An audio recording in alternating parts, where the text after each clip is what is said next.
ገንዘብ ሁልጊዜ የህይወታችን መሰረታዊ አካል መሆኑን መካድ አንችልም። በምናደርጋቸው ውሳኔዎች፣ በምንሄድባቸው መንገዶችና በምንከተላቸው ህልሞች ላይ ገንዘብ ትልቅ ተጽዕኖ እንደሚያሳድር አይካድም። አብዛኞቹ ባህላዊ የፋይናንስ ትምህርቶችም በገንዘብ አያያዝ ላይ ብቻ የሚያተኩሩ ናቸው።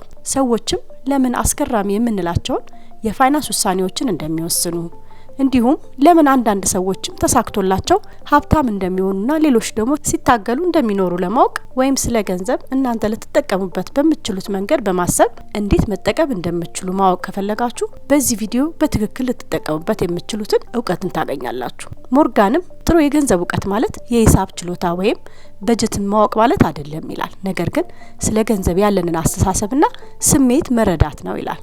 ጸሐፊው እመኑ ይሄ ስለ ገንዘብ ስላላችሁ እውቀት ትልቅ ጨዋታ ቀያሪ ነገር ነው ይላል።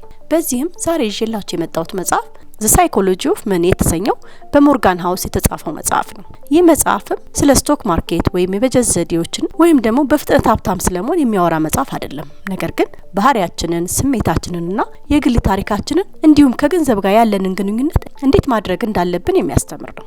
እናም ይህ መጽሐፍ የፋይናንስ አመለካከታችንንና ስሜታችንና ባህሪያችን ውስጥ ዘልቆ የሚገባ ነው። የመጽሐፉ ጸሐፊ ሞርጋን ሃውስም ታዋቂ የፋይናንስ ጸሐፊና ተንታኝ ሲሆን በኢንቨስትመንትና ታሪኮች እንዲሁም በቢሄቪየራል ፋይናንስ ስፔሻላይዝድ ያደረገ ባለሙያ ነው። ሞርጋንም በዚህ መጽሐፍ ውስጥ በገንዘብ ረገድ ስኬታማ ለመሆን እጅግ በጣም ብልህ መሆን ብቻ በቂ አይደለም ይላል። ሆኖም ግን ትክክለኛ ባህሪያትን መገንባት መቻል ነው ይላል። ማወቅ ያለባችሁ እድልና አደጋ መንታ መሆናቸው ነው ይላል።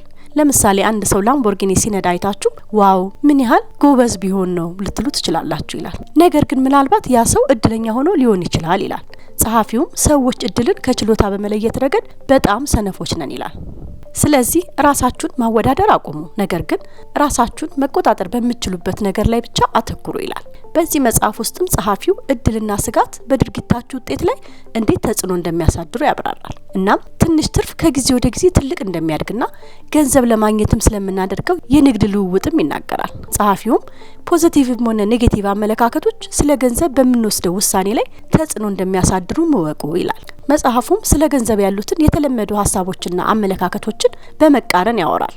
በዚህም ባለ ነገር ደስተኛ መሆን ሀብታም ለመሆንና አርኪ ህይወትን ለመምራት ምን ያህል አስፈላጊ እንደሆነ መወቁ ይላል። እውነተኛ ሀብትም የምንለው ገንዘብ ብቻ አይደለም ይላል። ይህም የገንዘብ ሳይኮሎጂ መጽሐፍም ከሌሎች ስለ ገንዘብ ከተጻፉ መጽሐፎች ጎልቶ እንዲወጣ ያደረገውም ስለ ግላዊ ፋይናንስና አዲስ እይታን ይዞ ስለመጣ ነው።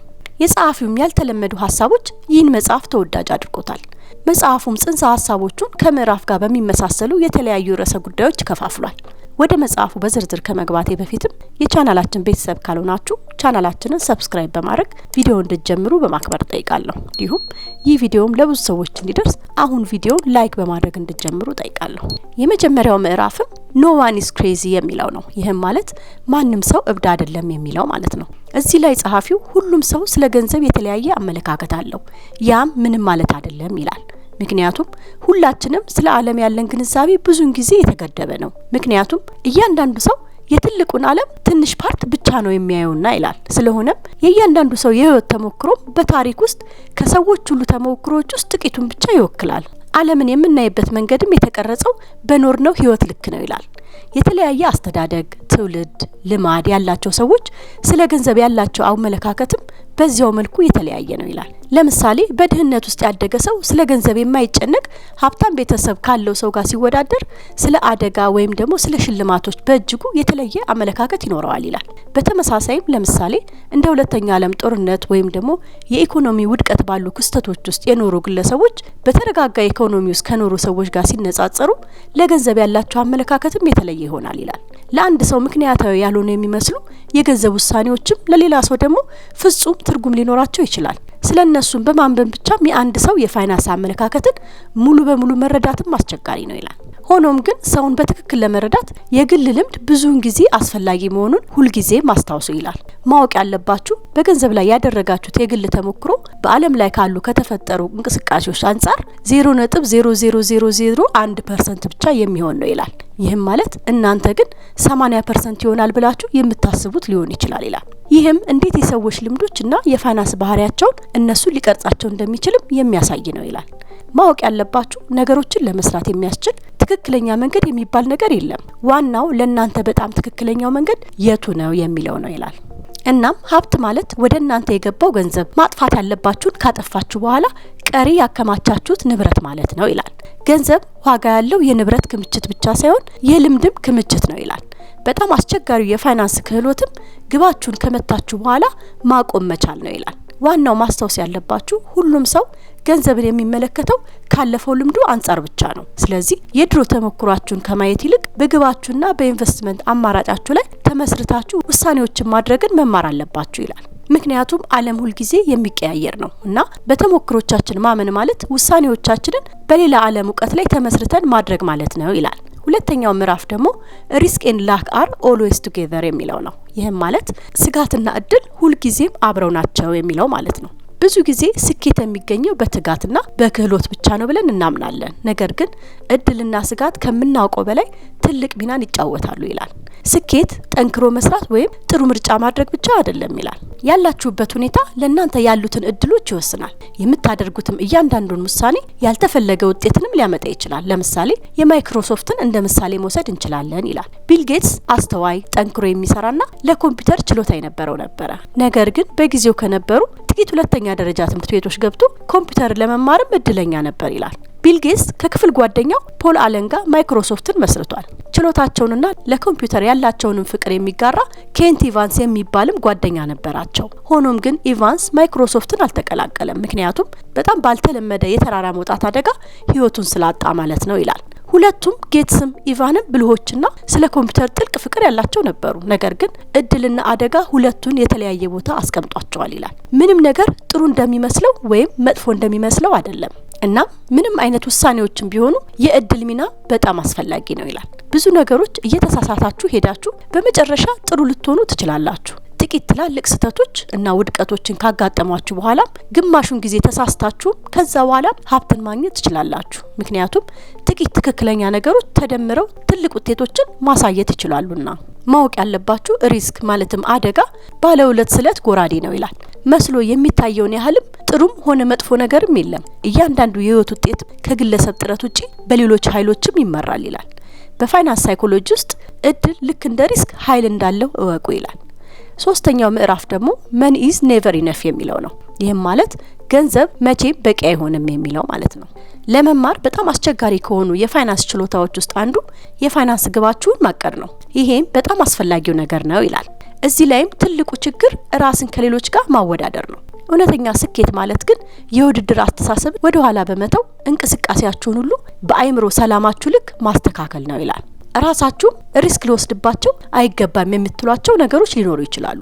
በእነዚያ ሁኔታዎች ውስጥም ሊመጣ የሚችለው ትርፍም ምንም ለውጥ አያመጣላችሁም ይላል። እናም ለምሳሌ እንደ ዝነኛ ወይም ካልተለመዱ ስኬቶች አይነት ነገሮች ጋር ራሳችሁን አታጣምሩ። የሰዎች ፍላጎቶችና ምኞቶች በየጊዜው ያድጋሉ። ለእናንተ በቂ ማለት ምን እንደሆነ ለራሳችሁ ግልጽ መሆን አለበት ይላል። ምክንያቱም ለሰው ልጅ እጅግ በጣም አስቸጋሪው የፋይናንሻል ክህሎት ግቡ ሲደርስ በቃ ብሎ ማቆም ነው ይላል። ማወቅ ያለባችሁ ቁጠባ ማለት በእናንተ ኢጎና በገበያችሁ መካከል ያለ ክፍተት ነው። ምክንያቱም አንድ ገንዘብ ለመቆጠብ ግባችሁን ለማሳካት ለምሳሌ መኪናችሁን ሸጣችሁ በታክሲ መሄድ ካለባችሁ ያንን ማድረግ ካልቻላችሁ ኢጓችሁ መሀል ገብቶ እያሰናከላችሁ ነው ማለት ነው ይላል። ገንዘብ ነጻነትን ይይዛል። ነጻነት ግን ገንዘብን አይፈጥርም። ሁሌም ማስታወስ ያለባችሁ እርካታ አንዱ የሀብት አይነት እንደሆነ ነው ይላል። ሀብታሞች የእብደት አይነት እርምጃዎችን ያደርጋሉ። ጸሐፊውን በመጽሐፍ ውስጥ ስለ ራጃት ጉፕታና የበርኒ ማዶፍ ምሳሌዎች በመስጠት ያስረዳል። እነዚህም ሁሉም ነገር ያላቸው ነገር ግን የበለጠ የሚፈልጉ ነበሩ ይላል። ስግብግብ ስለሆኑ መቼም ማቆም እንዳለባቸው ስለማያውቁም በራሳቸው ላይ ጥፋትን አመጡ ይላል። እናም በጣም አስቸጋሪው የፋይናንስ ክህሎትም ግባችሁ ላይ ስትደርሱ ማቆም መቻል ነው ይላል። ነገር ግን እኛ ሰዎች አንዱ ግባችን ላይ ከደረስን በኋላ ወደሚቀጥለው ግብ እንመለከታለን። እናም ያ ዑደትም መቼም አያልቅም ይላል። እናም ለማትፈልጉትና ለማያስፈልጋችሁ ነገር ያላችሁን ነገር ሪስክ ላይ አትጣሉ ይላል። ግባችሁ ስትደርሱም ማቆምን ተለማመዱ ይላል። አራተኛው ምዕራፍ ደግሞ ኮምፓውንዲንግ የሚለው ነው። ይህም ማለት የድምር ውጤት እንደማለት ነው። በዚህ ምዕራፍም ጸሐፊው የሚያነሳው እንዴት ትናንሽና ተከታታይ የሆኑ ድርጊቶች በጊዜ ሂደት ከፍተኛ ውጤት እንደሚያስገኙ ነው። አይምሯችን ግን የድርጊቶችን ተከታታይነት ውጤት ያመጣል በሚል ምክንያታዊ ሁኔታ አይመራም። እናም በጣም ብልህ የሚባሉ ሰዎች እንኳን ይህን ለማየት ይዳግታቸዋል ይላል። እናም ጊዜ በጣም ኃይለኛ ሀብት እንደሆነ እወቁ። ሀብትን ማግኘት ማለት ሁሌም ምርጥ ውጤት ለማግኘት የሚደረግ ጦርነት አይደለም። ሆኖም ግን በጨዋታ ውስጥ መቆየት ነው ይላል ጦርነቱ። ሀብትም ለማከማቸትም ብቸኛውና በጣም አስፈላጊው ንጥረ ነገርም የራሳችሁን መንገድ ማውጣት ነው። እናም በጊዜያችሁ ላይም የበለጠ ቁጥጥር ባደረጋችሁ መጠን የበለጠ ዋጋ ታገኛላችሁ። ጥሩ ኢንቨስት ማድረግ ማለት ከፍተኛ ትርፍ ማግኘት ማለት አይደለም። ምክንያቱም ከፍተኛ ተመላሽ ማግኘት የማይደገም የአንድ ጊዜ ብቻ ስኬት ነውና፣ ነገር ግን እናንተ ልትቆዩበት የምትችሉትንና ለረጅም ጊዜም ልትደጋግሙት የምትችሉትን ጥሩ ተመላሾችን ስለማግኘት ነው መሆን ያለበት ይላል። ያ ደግሞ የሚገኘው በኮምፓውንዲንግና በድምር ውጤት ነው ይላል። ጸሐፊው በዚህም ላይ ቢሊዮነሩን ዋረን ቡፌቱን እንደምሳሌ ያቀርባል። ዋረን ቡፌት ጎበዝ ባለ ሀብት ሲሆን ነገር ግን ትልቁ ሚስጥሩ የኢንቨስትመንት ስልቱ ወይም ቀመሩ አይደለም ይላል፣ ዋናው ጊዜው ነው ይላል። ከብዙ ሰዎች በተለየ መልኩ ኢንቨስት ማድረግ የጀመረው በ10 አመቱ ነበር። ስለዚህ በ30 አመቱ ማለትም አብዛኛው ሰው ኢንቨስት ማድረግ በሚጀምርበት እድሜ እሱ የተጣራ $1 ሚሊዮን ነበረው ይላል። ከዛም በኋላ እንኳን ከ84.5 ቢሊዮን ዶላር የተጣራ ሀብት ውስጥ 80.5 ቢሊዮኑን ያገኘው ከ60ኛ አመት ልደቱ በኋላ ነበር ይላል። ይሄም ከ10 አመቱ ጀምሮ ቢያንስ እስከ 89 አመቱ ድረስ ያለማቋረጥ ኢንቨስት ማድረግና የድምር ውጤት ያመጣው ነው ይላል። የሱን ስኬት ሲገልጽም በጣም አስፈላጊው ብቸኛው ነጥብ የጊዜ ኃይል ነው ይላል። ነገር ግን የድምር ውጤት የሚሰራው ለማደግ አመታትን መስጠት ከቻላችሁ ብቻ ነው።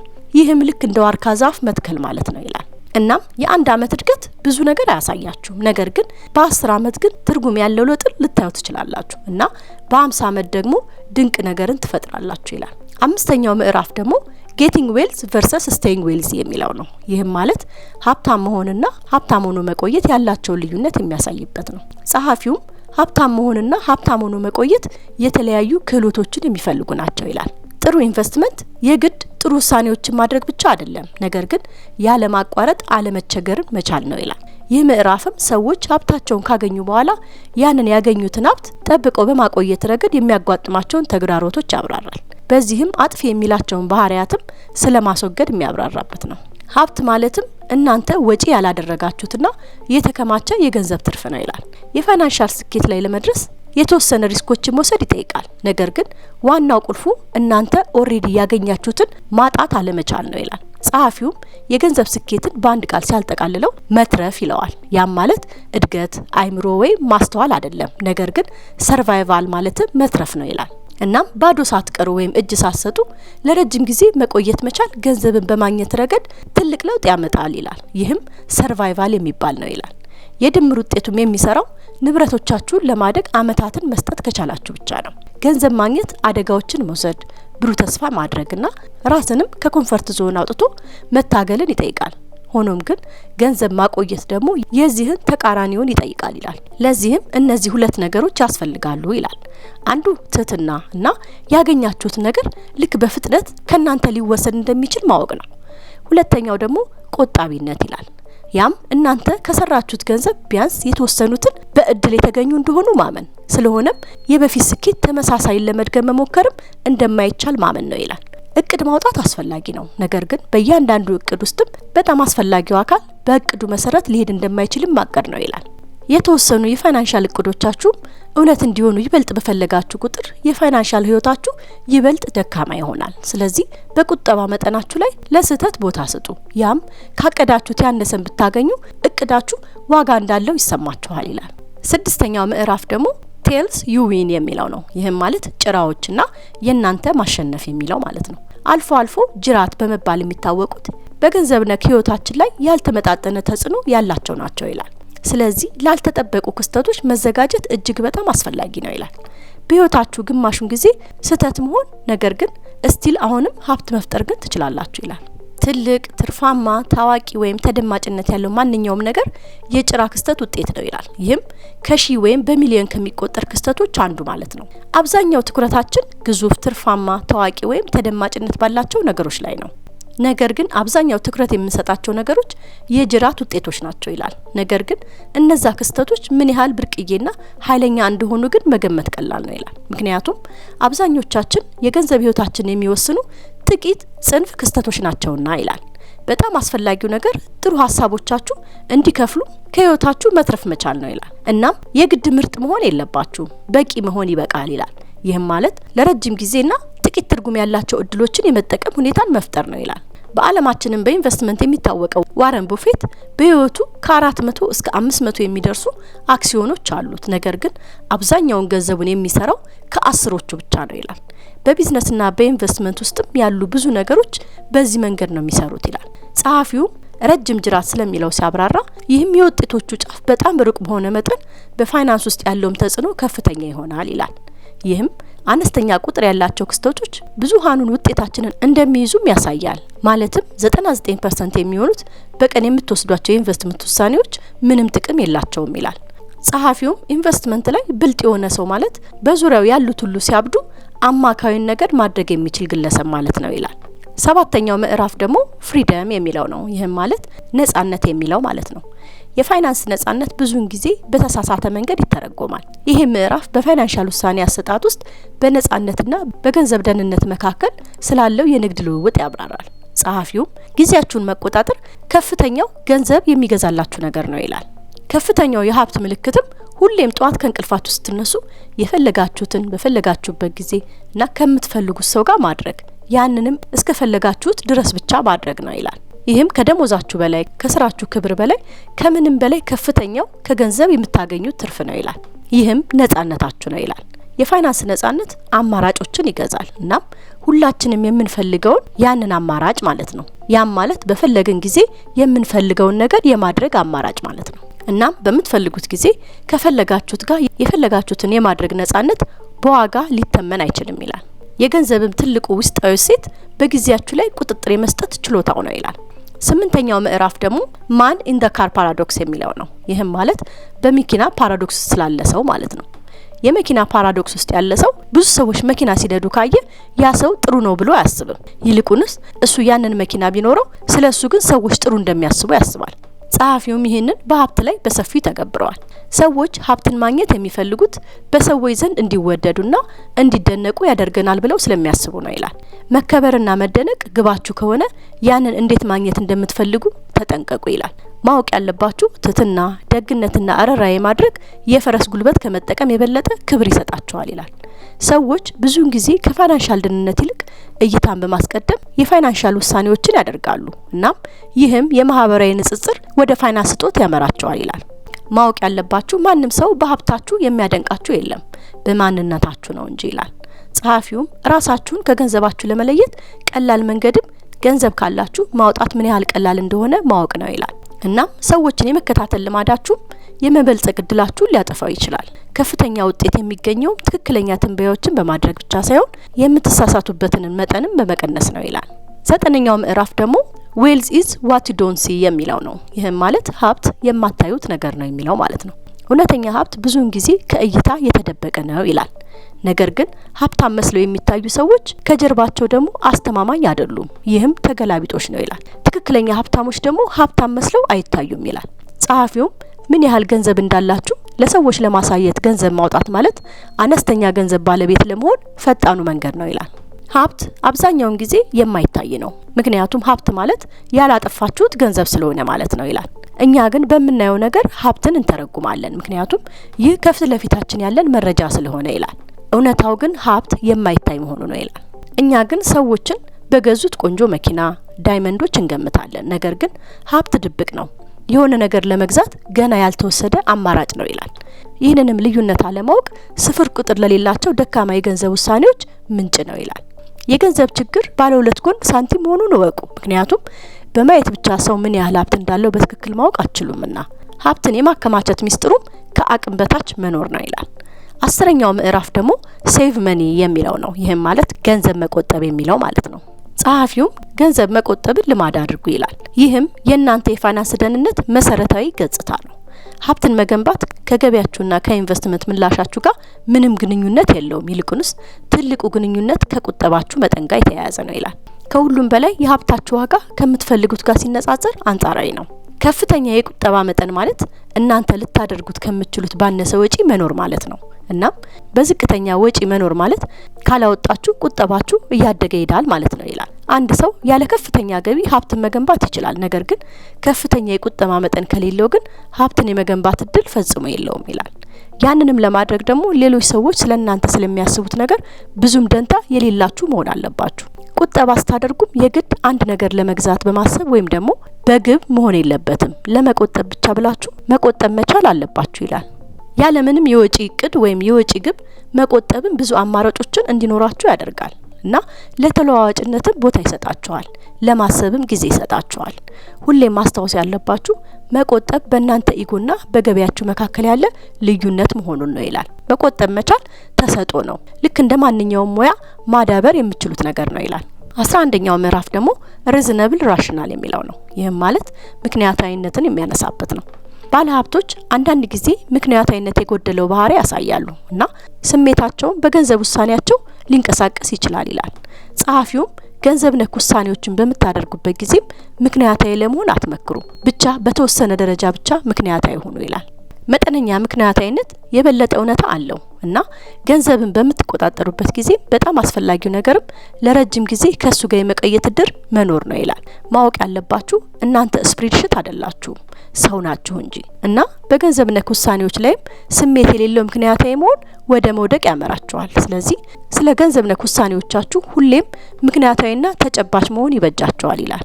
በተጨማሪም ለእያንዳንዱ የፋይናንስ ውሳኔያችሁ ሁሉ ምክንያታዊ ከመሆን ይልቅ ለረጅም ጊዜ ልትጠቀሙበት የምትችሉትን የፋይናንስ እቅድ ማውጣት የበለጠ አስፈላጊ ነው ይላል። ስለዚህ በትልቁ ግባችሁ ላይ ተጣበቁ እና የአጭር ጊዜ ተለዋዋጭነት መጥፎ ውሳኔ እንድትወስኑ እንዳያደርጋችሁ ተጠንቀቁ ይላል። 12ኛው ምዕራፍ ደግሞ ሰርፕራይዝ የሚለው ነው። ይህም ስለ ድንገተኛ የሚያወራው ነው። በህይወት ውስጥ መደንገጥ የማይቀር ነው ይላል። ስለዚህ በፋይናንስ ህይወታችሁ ላይ ለሚኖረው ያልተጠበቀ ተጽዕኖ መዘጋጀት አስፈላጊ ነው።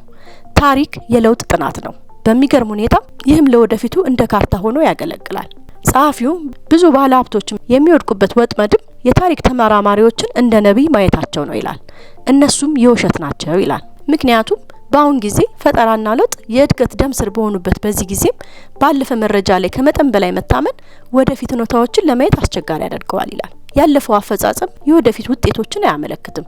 ዓለም በፍጥነት እየተለወጠ ነው ይላል እና ሰርፕራይዝን መቆጣጠር አትችሉም፣ ነገር ግን ለነሱ እንዴት እንደምትዘጋጁ ግን መቆጣጠር ትችላላችሁ ይላል። ታሪክ ለወደፊቱ የኢኮኖሚና የአክሲዮን ገበያ አሳሳች መመሪያ ሊሆን ይችላል፣ ምክንያቱም ለዛሬው ዓለም ጠቃሚ የሆኑ መዋቅራዊ ለውጦችን ስለማያሳይ ይላል። ከዚህ በኋላ ምን ሊፈጠር እንደሚችል እንደማናቅ ያለፈው አስገራሚ ክስተቶችን እንደ ምሳሌ ልትጠቀሙ ትችላላችሁ ይላል። ይሄም በአሁኑ ጊዜ አስፈላጊ ማወቅ ያለብን ትልቁ የኢኮኖሚ ክስተት ታሪክ ምንም ወደፊት ስለሚሆነው ነገር የሚሰጠን ነገር እንደሌለ ማወቅ ነው ይላል። ምክንያቱም ወደፊት እየሆኑ ያሉትና የሚሆኑት በብዛት ከዚህ በፊት ታይተው የሚታወቁ ክስተቶች አይደሉም። ይህም በጣም ተጽዕኖ እንዲኖራቸው የሚያደርገው ነገር ነው ይላል። በታሪክ ውስጥ የበለጠ ወደ ኋላ በምታዩበት ጊዜ ጀነራል የሆነ እውነት ነው የምታገኙት ይላል። ይህም ማለት ልክ እንደ የሰዎች ስግብግብነት፣ ሰዎች ከፍርሃት ጋር ያላቸው ግንኙነት፣ በውጥረት ውስጥ እንዴት እንደሚኖሩና ለማበረታቻዎችም እንዴት ምላሽ እንደሚሰጡ ያሉ አጠቃላይ ነገሮችን ነው በሂደት የምታዩት ይላል። ነገር ግን የተወሰኑ አዝማሚያዎችን፣ ልዩ የንግድ ልውውጦች፣ የተወሰኑ ዘርፎች፣ ስለ ገበያዎች ያሉ ምክንያቶችና ግንኙነቶችን በሂደት ላይ ያሉ ነገሮች ስለሆኑ አያሳያችሁም ይላል። 13ኛው ምዕራፍ ደግሞ ሩም ፎር ኤረር የሚለው ነው። ይህም ማለት ለስህተት ቦታ ስለመስጠት ማለት ነው። ከእያንዳንዱ እቅድ ውስጥ በጣም አስፈላጊው እቅድ በእቅዱ መሰረት ባይሄድ ብላችሁ ማቀድ ነው ይላል። ከዚህ በፊት ያልተከሰቱ ነገሮች በየጊዜው ይከሰታሉ። ከእንደዚህ አይነት የማይታወቁ ስጋቶች መራቅ ደግሞ ከሞላ ጎደል የማይቻል ነው። ለማሰብም የምትችሉት ነገር አይደለም ይላል። ለማሰብ በማትችሉት ነገር መዘጋጀት አትችሉም ይላል። በህይወት ውስጥም ጥሩ ህግ ሊሰበር የሚችል ነገር ሁሉ በመጨረሻ መሰበሩ ነው ይላል። እናም ብዙ ነገሮቻችሁ የሚሰሩት በአንድ ነገር ላይ ተመስርተው ከሆነ ያ ነገር ከተበላሸ ለራሳችሁ አደጋ ቀናችሁን እየቆጠራችሁ እንደሆነ ወቁ ይላል። በገንዘብ አመለካከትም ትልቁ ነጠላ ነጥብ የአጭር ጊዜ ወጪ ፍላጎቶችን ለመደገፍ የክፍያ ቼክ ላይ አለመተማመን ነው ይላል። ምንም ቁጠባ አለማድረግ ማለትም ወጪዎች ብለው በሚያስቧቸውና ወደፊት ሊሆኑ ከሚችሉት መካከል ልዩነት መፍጠር ነው ይላል። የወደፊት ትርፋችሁንም ለመገመት የስህተት ቦታ ስጡ። አንድ ሰው ለመቆጠብ የተለየ ምክንያት እንደሌለ መገንዘብ ያስፈልገዋል። ለመኪና ወይም ለቤት፣ ለጡረታ መቆጠብ ጥሩ ነው። ነገር ግን ሊተነበዩ ወይም ልታውቋቸው ለማትችሉት ነገሮችን መቆጠብ አስፈላጊ ነው ይላል። ስለዚህ የምትችሉትን ያህል አስቀምጡ። ምክንያቱም ቁጠባችሁ ወደፊት ምን ላይ እንደሚጠቅማችሁ አታውቁምና። ለስተት ቦታ መተው እንዲሁ ከመጠን በላይ ለሆኑ አደጋዎችም ይጠቅማችኋል ይላል። ለዚህም እቅድ ማውጣት አስፈላጊ ነው። ነገር ግን በእያንዳንዱ እቅድ ውስጥም እቅዱ በእቅዱ መሰረት ባይሄድ ብላችሁ ማቅዱ ይላል። ስለዚህ የወደፊት ትርፋችሁንም ስትገምቱ ለስተት ሁሌም ቦታ ይኖራችሁ ይላል። 14ኛው ምዕራፍ ደግሞ ዩል ቼንጅ የሚለው ነው። ይህም ማለት ትለወጣላችሁ የሚለው ማለት ነው። የሰው ልጆች ግቦችና ፍላጎቶች በጊዜ ሂደት ስለሚለዋወጡ የረጅም ጊዜ እቅድ ማውጣት ከሚመስለው በላይ ከባድ ነው ይላል። ስለዚህ የፋይናንስ ተለዋዋጭነትን መላመድ ያስፈልጋል። እኛ ስለ ወደፊታችን ማንነታችን ትንበያ ላይ በጣም ደካማ ነን ይላል። ስለዚህ ይህንንም ክስተት ጸሐፊው የታሪክ ቅዠት ብሎ ይሰይመዋል። ከዚህ በፊት ምን ያህል እንደተለወጠ እናውቃለን። ነገር ግን ስብዕናችን፣ ምኞታችንና ግባችን ግን ወደፊት እንደሚለወጥ ግን መገመት ያቅተናል ይላል። ጸሐፊውም አንድን ግብ ማለም በጣም ቀላልና አስደሳች ነው። ነገር ግን ያ ግብ ከተወዳዳሪ ፍላጎቶች ጋር በሚያደርገው የእውነተኛ ውጥረቶች ውስጥ ግቡን መገመት ግን በፍጹም የተለያየ ነገር ነው ይላል እና የረጅም ጊዜ ውሳኔዎችን በምትወስኑበት ጊዜ ከፋይናንሻል እቅድ ጽፍ ጫፍ ላይ በመራቅ እውነታውን በማመንና በማሰብ አቅዱ ይላል። ዋናው አስፈላጊው ብቸኛ የፋይናንስ እቅድ በምሽት ለመተኛት የሚረዳችሁን አይነት ነገር ማቀዱ ነው ይላል። ህይወት ተከታታይ የፈጣን ውሳኔዎች ድምር ናት። እናም ምርጡ የፋይናንስ እቅድም እናንተ ልትጣበቁበት የምትችሉት መሆኑን እርግጠኛ ሆኖ ይላል። የረጅም ጊዜ የፋይናንስ እቅድ ከሚታየው በላይ ከባድ ነው። ምክንያቱም የሰዎች አላማና ፍላጎቶች በጊዜ ሂደት ስለሚለዋወጡ፣ ሰዎች እንደመሆናችን መጠን ስብዕናችንና ግቦቻችን በየጊዜው ምን ያህል እንደሚለዋወጡ መገመት እንቸገራለን። ጸሐፊውም የታሪክ ቅዠት መጨረሻም የስነ ልቦና ባለሙያዎች እንደሚሉት ሰዎች ከዚህ በፊት ምን ያህል እንደተለወጡ ጠንቅቀው የመረዳት ዝንባሌ ሲኖራቸው ነው ይላል። ስብዕናቸው፣ ምኞታቸውና ግባቸው ምን ያህል ወደፊት ሊለወጥ እንደሚችል መገመት ሲችሉ ነው ይላል። ዛሬ ለእናንተ አስፈላጊ ሆኖ የሚታያችሁ ነገር ምናልባት ከ10 ዓመት በኋላ ምንም የማይጠቅም አድርጋችሁ ልትወስዱ ትችላላችሁና ይላል። 15ኛው ምዕራፍ ደግሞ nothing is free የሚለው ነው። ይህም ማለት ምንም ነገር ነጻ አይደለም የሚለው ማለት ነው። ጸሐፊውም ሁሉም ነገር ዋጋ አለው፣ ነገር ግን ሁሉም ዋጋዎች ደግሞ የተለጠፉና የሚታዩ አይደሉም ይላል። ልክ እንደ ሌሎቹ ሁሉም ጠቃሚ ነገሮች የተሳካ ኢንቨስትመንትም ዋጋ ይጠይቃል። የሚጠይቀው ግን የግድ ገንዘብና ዶላር ሳንቲም ብቻ አይደለም። ለምሳሌ ተለዋዋጭነት፣ ፍርሃት፣ ጥርጣሬ፣ እርግጠኛ ለመሆንና መጸጸት ሊሆን ይችላል። የኢንቨስትመንት ስኬት ዋጋ ወዲያውኑ የሚታይ አይደለም። እናንተ ልታዩት የምትችሉት ዋጋ መለያ የለውም። እንዲሁም አንድ ነገር ወዲያው የምታገኙበት አይነትም የጊዜ ክፍያም አይደለም ይላል። እንደውም ለተሳሳተ ነገር የከፈላችሁት ክፍያ ይመስላል ይላል። እናም የገበያ ተለዋዋጭነትን ከቅጣት ይልቅ እንደምትከፍሉት ክፍያ ማሰብ አስፈላጊ ነው ይላል። እናም ማንኛውንም የገበያ ተለዋዋጭነት ከቅጣት ይልቅ እንደ ክፍያ ማየት አለባችሁ። ለምሳሌ የዲዝኒላንድ መግቢያ ትኬት ዋጋ $100 ነው እና በምላሹ ግን የማትረሱትን አስደናቂ ቀንን ታገኛላችሁ ይላል። ባለፈው አመትም ከ18 ሚሊዮን በላይ ሰዎች ክፍያው ተገቢ ነው ብለው አስበዋል። $100 ማለት ነው እና $100 እንደ ቅጣት ያሰቡት ጥቂቶች ነበሩ ይላል ካገኙት ጥቅም አንጻር። እናም የምትከፍሉት ነገር ግልጽ በሚሆኑበት ጊዜ ያዋጪ ዋጋ ቅናሹ ግልጽ ነው። ነገር ግን የገበያው ክፍያ ለዛ ይመጥነዋል ብላችሁ ራሳችሁን ማሳመኑ ላይ ነው ችግሩ ይላል። እናም ተለዋዋጭነትንና አለመረጋጋትን በትክክል ለመቋቋም ብቸኛው መንገድም ይህ ነው ይላል። ምንም ዋስትና ስለሌላችሁ ያንን ክፍያ መከፈል ያለበት የመግቢያ ክፍያ ነው ብላችሁ አስቡት ይላል። ይህን ማድረግ ከቻላችሁ ከኢንቨስትመንት ትርፍ ለማግኘትና በጨዋታው ውስጥ የመቆየት እድላችሁ ሰፊ ይሆናል ይላል።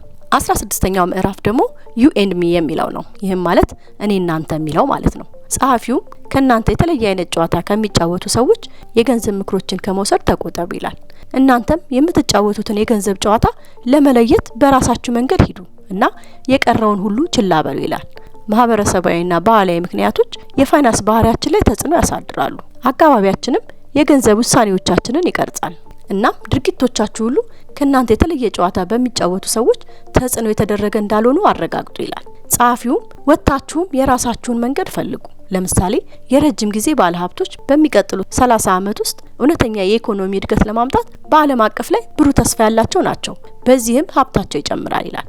የአጭር ጊዜ ባለሀብቶች ደግሞ ስለ አክሲዮን ዋጋ ምንም ግድ አይሰጣቸውም እና ስለ ፍጥነቱና በአሁኑና በምሳ ሰዓት መካከል ስላለው ዋጋ ጭማሪ የሚያስቡ ናቸው ይላል።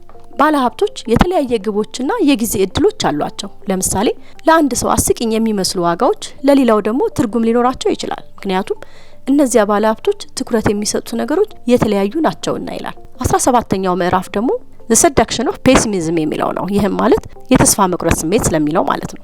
ጸሐፊው ብሩህ አመለካከት ልክ እንደ የሽያጭ ንግግር ይመስላል ይላል። የኔጌቲቭ አስተሳሰብ ደግሞ አንድ ሰው ሊረዳችሁ የሚሞክር ይመስላል።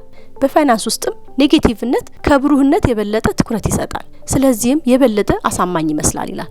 በኔጌቲቪቲው ዙሪያ ታሪክ መፍጠር ቀላል ነው። ምክንያቱም የታሪኩ ክፍሎች የበለጠ አዲስና የቅርብ ጊዜ ስለሚሆኑ። ብሩህ አመለካከት ያላቸው ሰዎች ትረካዎችን የማይሰሩ ለማድረግ ግን ነገሮችን እንደ አንድ ላይ በማጣመር ጥረት በማድረግ ረጅም ታሪኮችን እንደ እድገቶች መመልከት ይጠይቃል ይላል። እውነተኛም የፋይናንስ ፖዚቲቪቲ ማለት ነገሮችን መጥፎ እንዲሆኑ መጠበቅ እና ጥሩ በሚሆኑበት ጊዜም መገረም ነው ይላል። ኔጌቲቪቲ ሰዎች ደካማ የገንዘብ ውሳኔ እንዲያደርጉ ሊያደርጋቸው ይችላል። ይህም የበለጠ ሚዛናዊና ተጨባጭ እይታ እንዲኖረን ያደርገናል። ስለዚህ ለእናንተም ትርጉም ያለው የኢንቨስትመንት እቅድ አውጡ፣ በዛም ቀጥሉ ይላል። እናም ገበያውም ሲቀንስ የኢንቨስትመንት ባህሪያችሁን አትቀንሱ ወይም አትቀይሩ፣ ምክንያቱም ይሄ ለረጅም ጊዜ ስኬት ወሳኝ ነውና ይላል። ብዙ የመገናኛ ብዙሃን ባለሀብቶችን ስለ ኢንቨስትመንታቸው ምክንያታዊ ያልሆነ ውሳኔ እንዲያደርጉ ለማስፈራራት ፍርሃትን ይጠቀማሉ። እናም ይሄም ይሰራል፣ ምክንያቱም በኔጌቲቪቲው ዙሪያ ትኩረት መፍጠር ቀላል ነውና ይላል። ምክንያቱም የታሪክ ቁርጥራጮች የበለጠ ትኩስና የቅርብ ጊዜ ይመስላሉ። ገበያም ማለት ትዕግስት ከሌለው ሰው ወደ ትዕግስተኛው ሰው የሚሸጋገር ነገር ነው ይላል። ሀብትን ለመገንባት ካፒታልን መጠበቅ፣ ግብርን መቀነስና ብዙ መቆጠብ አለባችሁ። ሌላው ሁሉ ከዚህ በኋላ የሚመጣ ነው ይላል። ማወቅ ያለባችሁ እድገት በማይታይ መልኩ በጣም በዝግታ ነው የሚመጣው እና ብሩህ አመለካከትም ማለት በመንገዳችሁ ላይ መሰናክሎች በሚኖሩ ጊዜም ጥሩ የውጤት እድሎች በጊዜ ሂደት ወደ እናንተ እንደሚመጡ ማመን ነው ይላል። 18ኛው ምዕራፍ ደግሞ when you will believe anything የሚለው ነው። ይህም ማለት ማንኛውንም ነገር በመታምኑበት ጊዜ የሚለው ማለት ነው።